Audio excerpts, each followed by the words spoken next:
Siona God, hello all. Oshisahiya, good evening and Wado, thank you for watching. So this is day 21 of reading Black Rednecks and White Liberals by Thomas Sowell. And I'm gonna start that sentence over that I had to cut off because my son was hollering at me. All right, the principles implicit in the Constitution were made, I think I said it was part B. It is part B, but anyway. The principles implicit in the Constitution were made explicit in the Federalist, the collection of popular essays designed to explain to 18th century Americans why the Constitution was written as it was in order to persuade them to ratify this new document on which a new nation would be built. While the rule of law is distinctive to Western civilization, it has not been pervasive at all times and places within the civilization. Even in England, its evolution took centuries, although the kinds of free societies which emerged in the West were often called quote-unquote democracies in the 20th century. They were societies with the rule of law long before they were societies in which democratic majorities chose political leaders. More than 700 years elapsed between Magna Carta and universal adult suffrage in England or the United States. While some non-Western societies have selectively adopted varying aspects of Western civilization, this is very different from saying that Western nations can directly, quote-unquote, import democracy to non-Western lands, even those that they have conquered militarily. While they can bring the outward forms of Western culture and while they can bring, I was sitting here thinking, that's absolutely accurate. You have to, if you're really helping other countries, right? You have got to help them in the ways that they are used to, and then teach them the beneficial parts of the Western way of doing things or whatever. So you can't revamp their system, because as soon as you leave, they're going to go right back to what they knew. So you have to have the people involved in it that are there, right? And people who are accustomed to their ways of doing things or whatever, like ambassadors that know what the heck they're doing or whatever, and then they can help form a team or whatever of the people that are there. I don't know what the heck, but you understand what I'm saying. And then you can teach them personal hygiene and all the stuff that's westwardly, right? And then as far as their political stuff and everything, they have to have virtually the same system, but you have to take out the fraud and stuff like that. You know what I'm saying? Anyways, while some non-Western societies have selectively adopted varying aspects of Western civilization, that is very different from saying that Western nations can directly export democracy to non-Western lands, even those that they have conquered militarily. While they can bring the outward forms of Western culture and independent judiciary elections, market technology, what they cannot export are the centuries of evolution that led up to these things, and the resulting ingrained traditions and attitudes which enable Western institutions to function. A far more urgent challenge faces the West than spreading its culture to other lands. The real culture war is within Western civilization itself, and history is one of its crucial battlegrounds. Jeepers. In addition to the usual disputes over particular facts or their interpretation, there is a more fundamental and more pervasive attempt to make the sins of the human race look like peculiar depravities of Western civilization. Thus, Uganda's brutal expulsions of 50,000 Asians in the 1970s, good God, and Britain's acceptance of some of them as refugees was described this way by an American scholar. The crowning disgrace in the treatment of East African Asians came when the United Kingdom refused entry to Asian holders of British passports who had been booted out of Kenya. At least South Africa does not prevent its own citizens from entering its borders. If the mother of parliaments and the cradle of Western democracy behaved more badly towards them than the most racist tyranny in the world, what do Asians have to look forward to? Britain's sense of not having an unlimited capacity to absorb refugees was denounced more strongly than Africans' arbitrary expulsions, which is what created the problem in the first place. Most of these Asians have lived in Africa for generations and had never lived in Britain. The fact that those expelled held British passports from the days of the British Empire did not mean that they had ever been part of the society of the British Isles or could be readily absorbed there in unlimited numbers. None of this, however, was allowed to inhibit the seizing of an opportunity to condemn the West again by a respected academic scholar, not a street corner demagogue. Come on. Summary and implications. We do not have a choice whether or not to discuss history. History has always been invoked in contemporary controversies. The only choice is between discussing what actually happened in the past and discussing notions projected in the past for present purposes. History is the memory of the human race. For an individual to wake up some morning with no memory would be devastating. In addition to the emotional trauma of suddenly finding everything and everybody unknown and unfathomable, there would be no way to carry out the practical necessities of work or managing a home, much less maintaining or establishing relations with other human beings. It would not be much better to wake up some morning with a false memory, induced in you by some means by some other person, to serve that other person's purposes, with all memories expunged that do not serve that end, and other memories twisted or created out of thin air to make you the willing instrument of some ulterior design.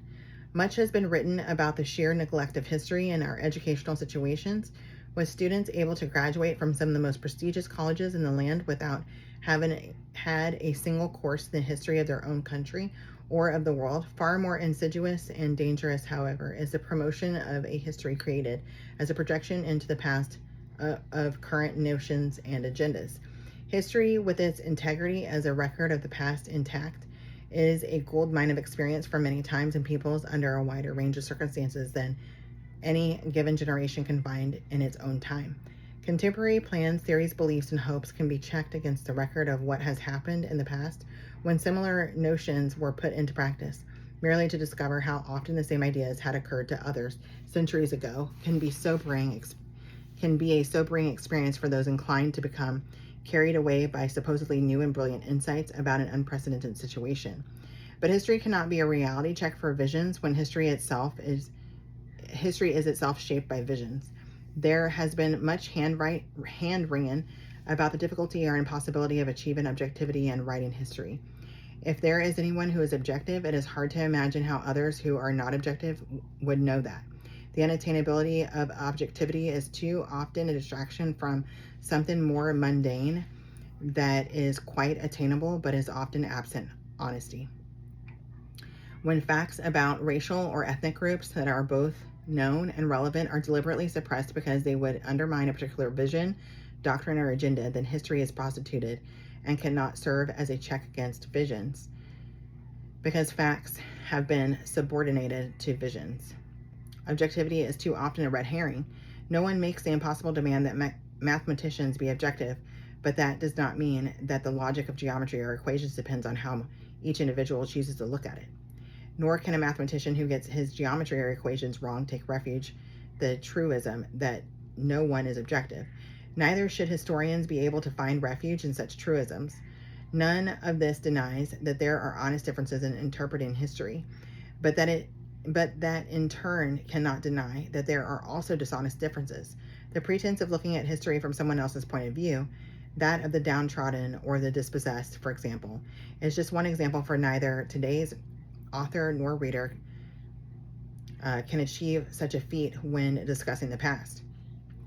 I kind of feel like they should do this like in general, but I feel like whenever you look at things, like you have got to, in order to let logic drive the bus, you gotta remove the race out of it, right?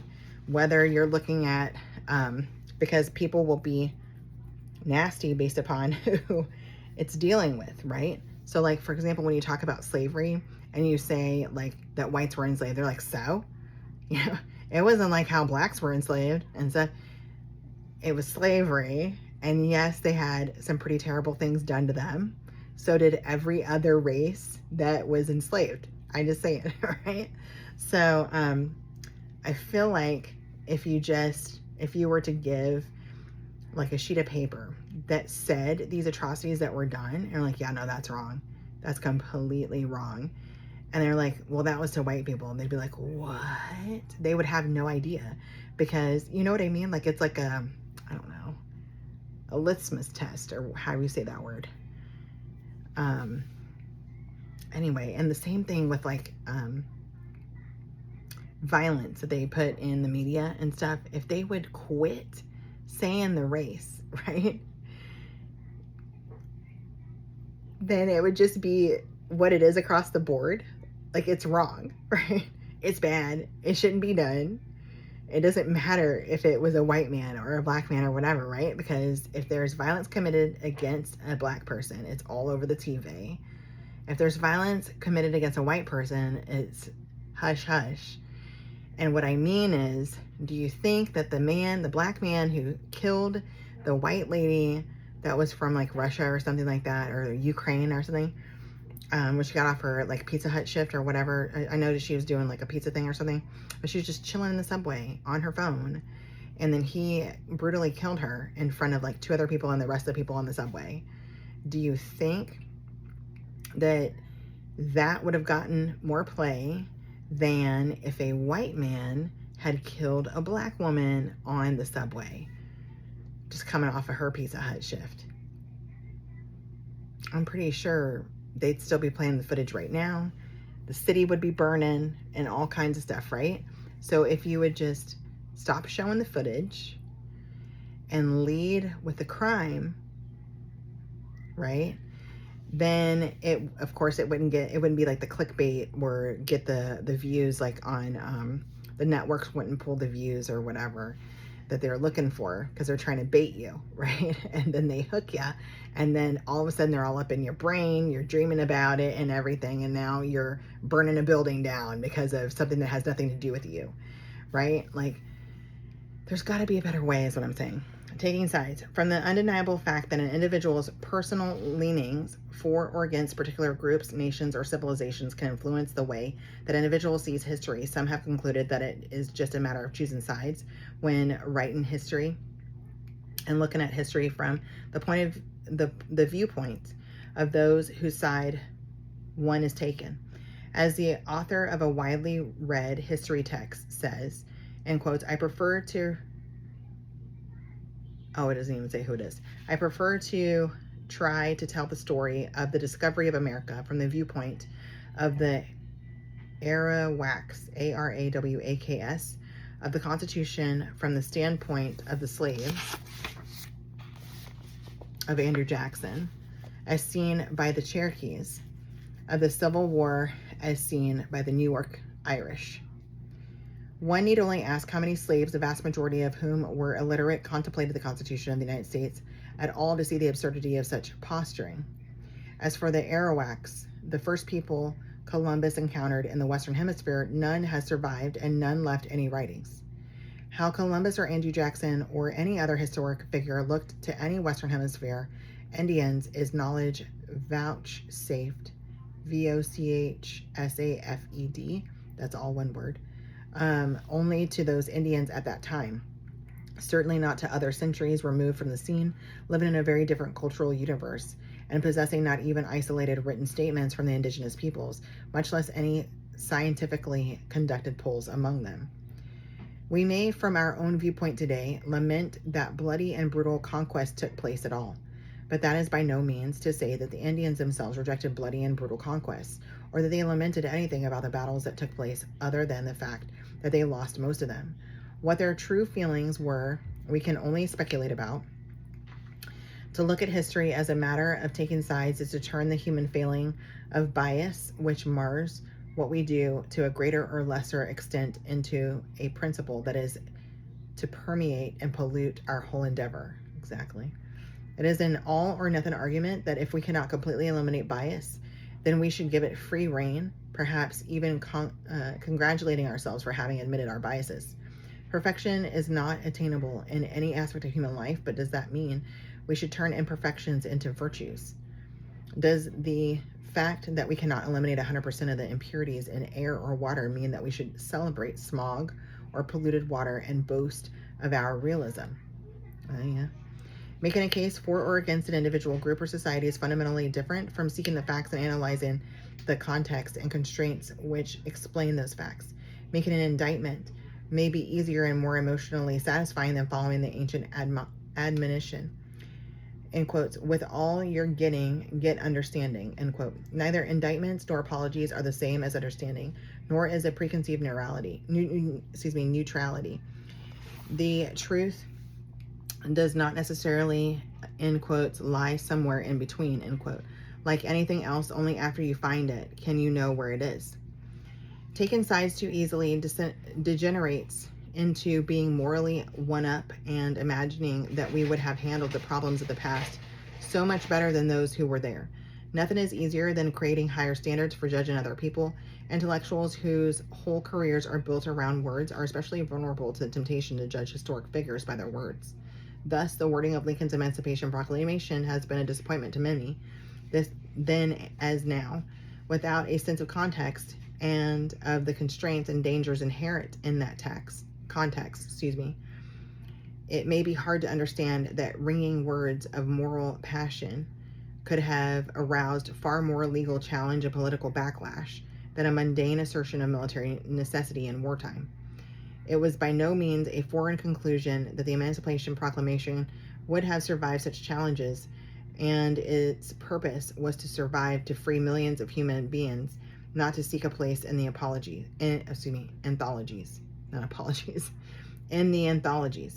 Some historic figures, Winston Churchill, for example, are renowned for both their words and their deeds, but a historic figure such as George Washington contributed little to the anthologies.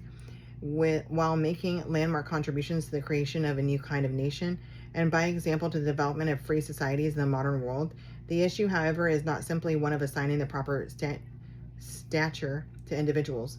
More fundamentally, the task is to assess causation. But those stinking moral indictments too often condemn past leaders for not having made such futile gestures as putting a clause banning slavery in the Constitution. When such clause would have been banned, the Constitution itself from the South, making that section a separate nation in which slavery is unlikely to have been ended as early as Lincoln ended it. Among the many other distortions of history growing out of a posture of taking sides is casting particular groups or societies in the role of victims while overlooking their victimization of others. Peoples subjugated and oppressed by others have been the objects of solicitude by intellectuals as well as by political movements seeking their liberation. Yet time and time again, that liberation has followed almost immediately by the liberated peoples oppressing the minorities now subject to their power. The grandly proclaimed, in quotes, right of self-determination of peoples, in quote, used by the victors in the First World War was a rationale for breaking up the defeated Habsburg and Ottoman empires, led to waves of intolerance and oppression against the minorities within the newly freed or newly created nations of Eastern Europe and the Middle East, oppressions that have not yet ceased even in the 21st century. It was much the same story after Second World War when the Malays gained their independence from the British and the Indonesians from the Dutch, both immediately began discriminating against their Chinese minorities. Nor was newly liberated Europe exempt from such persecutions of minorities, beginning with the expulsions of millions of Germans, including people from families that had settled in Eastern Europe or the Balkans centuries earlier. When the nations of Africa began achieving independence during the 1960s, those in East Africa likewise began discriminating against their Asian minorities, and the nations of West Africa began discriminating against their Lebanese minorities. In many cases, mob violence punctuated this discrimination. Even indigenous minorities were targeted in some newly independent African nations. The Igbos in Nigeria, for example, nor were newly freed colonies in the Caribbean exempt from these patterns, with Indians and Pakistanis being targeted in Trinidad and Guyana, Guiana. In all these cases, Western intellectuals who had taken sides against European imperial powers and in favor of liberating these nations tended to pass over in silence outrages more severe than those they had protested vigorously against when committed by Europeans against indigenous peoples. On a smaller scale, this pattern recurred in the United States when blacks freed from various legal and social oppressions by the civil rights revolution of the 1960s in many cases turned anti-Jewish and anti-Asian in both words and deeds, including murders of store owners during ghetto riots. The very word quote-unquote racism was then redefined to exclude groups without quote-unquote power, so that the most anti-Semitic rantings or anti-Asian violence committed by blacks was exempted from the term, even though power had never been a prerequisite for defining racism before the need to exempt black racism arose.